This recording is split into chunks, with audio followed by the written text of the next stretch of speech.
O primeiro período, de 24 de fevereiro, data da queda de Luís Felipe, até 4 de maio de 1848, data da instalação da Assembleia Constituinte, ou seja, o período de fevereiro propriamente dito, pode ser chamado o prólogo da Revolução. Seu caráter foi oficialmente expressado pelo fato de que o governo por ele improvisado apresentou-se como um governo provisório, e assim como o governo, tudo que era proposto, tentado ou enunciado durante esse período era proclamado apenas provisório.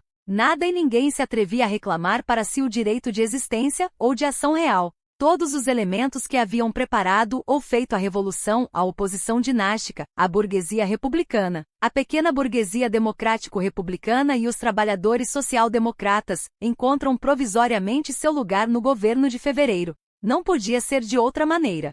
O objetivo inicial das jornadas de fevereiro era uma reforma eleitoral, pela qual seria alargado o círculo dos elementos politicamente privilegiados da própria classe possuidora e derrubado o domínio exclusivo da aristocracia financeira. Quando instalou o conflito de verdade, porém, quando o povo levantou as barricadas, a Guarda Nacional manteve uma atitude passiva, o exército não ofereceu nenhuma resistência séria e a monarquia fugiu. A república pareceu ser a sequência lógica. Cada partido a interpretava a seu modo. Tendo-a conquistado de armas na mão, o proletariado imprimiu-lhe sua chancela e proclamou-a uma república social. Indicava-se assim o conteúdo geral da Revolução Moderna, conteúdo esse que estava na mais singular contradição com tudo que com o material disponível, com o grau de educação atingido pelas massas, dadas as circunstâncias e condições existentes, podia ser imediatamente realizado na prática. Por outro lado, as pretensões de todos os demais elementos que haviam colaborado na Revolução de Fevereiro foram reconhecidas na parte de Leão que obtiveram no governo.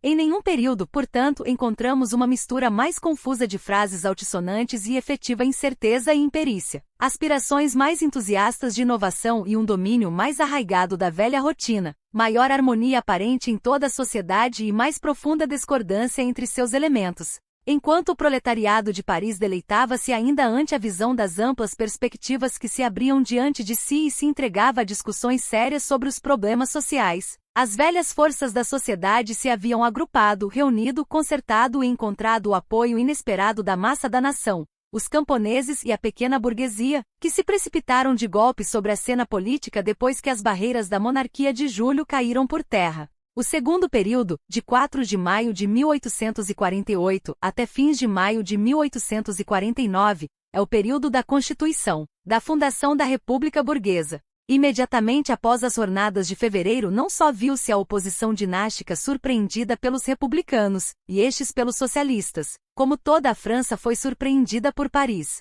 A Assembleia Nacional, que se reunirá 4 de maio de 1848, sendo o resultado de eleições nacionais, representava a nação. Era um protesto vivo contra as presunçosas pretensões das jornadas de fevereiro e devia reduzir os resultados da Revolução à escala burguesa. O proletariado de Paris, que compreendeu imediatamente o caráter dessa Assembleia Nacional, tentou em vão, a 15 de maio, poucos dias depois de sua instalação, anular pela força a sua existência, dissolvê-la, desintegrar novamente em suas partes componentes, o organismo por meio do qual o ameaçava o espírito reacionário da nação. Como se sabe, o 15 de maio não teve outro resultado senão o de afastar Bianchi e seus camaradas, isto é, os verdadeiros dirigentes do Partido Proletário da cena pública durante todo o ciclo que estamos considerando. A monarquia burguesa de Luís Felipe só pode suceder uma república burguesa, ou seja, enquanto um setor limitado da burguesia governou em nome do rei, toda a burguesia governará agora em nome do povo. As reivindicações do proletariado de Paris são devaneios utópicos, a que se deve por um paradeiro. A essa declaração da Assembleia Nacional Constituinte o proletariado de Paris respondeu com a insurreição de junho, o acontecimento de maior envergadura na história das guerras civis da Europa. A República Burguesa triunfou. A seu lado alinhavam-se a aristocracia financeira, a burguesia industrial, a classe média, a pequena burguesia, o exército, o lumpenproletariado organizado em guarda móvel, os intelectuais de prestígio, o clero e a população rural. Do lado do proletariado de Paris não havia senão ele próprio. Mais de 3.000 insurretos foram massacrados depois da vitória e 15.000 foram deportados sem julgamento. Com essa derrota o proletariado passa para o fundo da cena revolucionária. Tenta readquirir o terreno perdido em todas as oportunidades que se apresentam, sempre que o movimento parece ganhar novo impulso, mas com uma energia cada vez menor e com resultados sempre menores. Sempre que uma das camadas sociais superiores entra em efervescência revolucionária, o proletariado alia-se a ela e, consequentemente, participa de todas as derrotas sofridas pelos diversos partidos, umas depois das outras. Mas esses golpes sucessivos perdem sua intensidade à medida que aumenta a superfície da sociedade sobre a qual são distribuídos.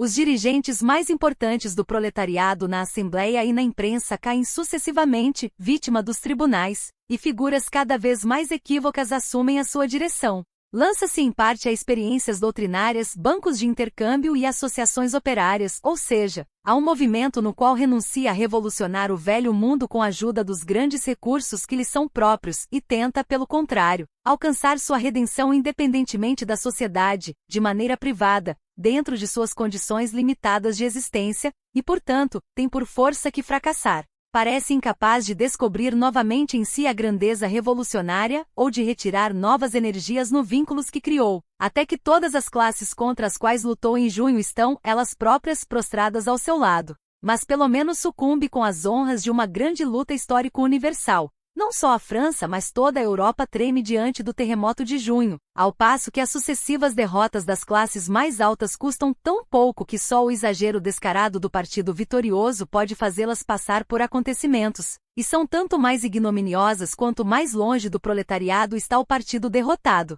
A derrota dos insurretos de junho preparara e aplanara, indubitavelmente, o terreno sobre a qual a República Burguesa podia ser fundada e edificada, mas demonstrara ao mesmo tempo que na Europa as questões em foco não eram apenas de república ou monarquia. Revelara que aqui República Burguesa significava o despotismo ilimitado de uma classe sobre as outras. Provara que em países de velha civilização, com uma estrutura de classes desenvolvida, com condições modernas de produção, e com uma consciência intelectual na qual todas as ideias tradicionais se dissolveram pelo trabalho de séculos, a república significava geralmente apenas a forma política da revolução da sociedade burguesa e não sua forma conservadora de vida, como por exemplo nos Estados Unidos da América, onde, embora já existam classes, estas ainda não se fixaram, trocando ou permutando continuamente os elementos que as constituem em um fluxo contínuo, onde os modernos meios de produção, em vez de coincidir com uma superpopulação crônica, compensam, pelo contrário, a relativa escassez de cabeças e de braços, e onde, finalmente, o febril movimento juvenil da produção material, que tem um novo mundo para conquistar, não deixou nem tempo nem oportunidade de abolir a velha ordem de coisas. Durante as jornadas de junho, todas as classes e partidos se haviam congregado no Partido da Ordem, contra a classe proletária, considerada como partido da anarquia, do socialismo, do comunismo. Tinham salvo a sociedade dos inimigos da sociedade. Tinham dado como senhas a seus exércitos as palavras de ordem da velha sociedade, propriedade, família, religião, ordem e proclamado aos cruzados da contra-revolução: sob este signo vencerás. A partir desse instante, tão logo um dos numerosos partidos que se haviam congregado sob esse signo contra os insurretos de junho tenta assenhorear-se do campo de batalha revolucionário em seu próprio interesse de classe, sucumbe ante o grito: propriedade, família, religião, ordem. A sociedade é salva tantas vezes quantas se contrai o círculo de seus dominadores e um interesse mais exclusivo se impõe ao mais amplo. Toda reivindicação, ainda que da mais elementar reforma financeira burguesa, do liberalismo mais corriqueiro, do republicanismo mais formal, da democracia mais superficial, é simultaneamente castigada como um atentado à sociedade e estigmatizada como socialismo. E, finalmente, os próprios pontífices da religião e da ordem são derrubados a pontapés de seus trípodes píticos, arrancados de seus leitos na calada da noite, atirados em carros celulares, lançados em masmorras ou mandados para o exílio. Seu templo é totalmente arrasado, suas bocas trançadas, suas penas quebradas, sua lei reduzida a frangalhos em nome da religião, da propriedade, da família e da ordem. Os burgueses fanáticos pela ordem são mortos a tiros nas sacadas de suas janelas por bandos de soldados embriagados, a santidade dos seus lares é profanada, e suas casas são bombardeadas como diversão em nome da propriedade, da família, da religião e da ordem. Finalmente, a ralé da sociedade burguesa constitui a sagrada falange da ordem e o herói Krapulinski se instala nas Tulherias como salvador da sociedade.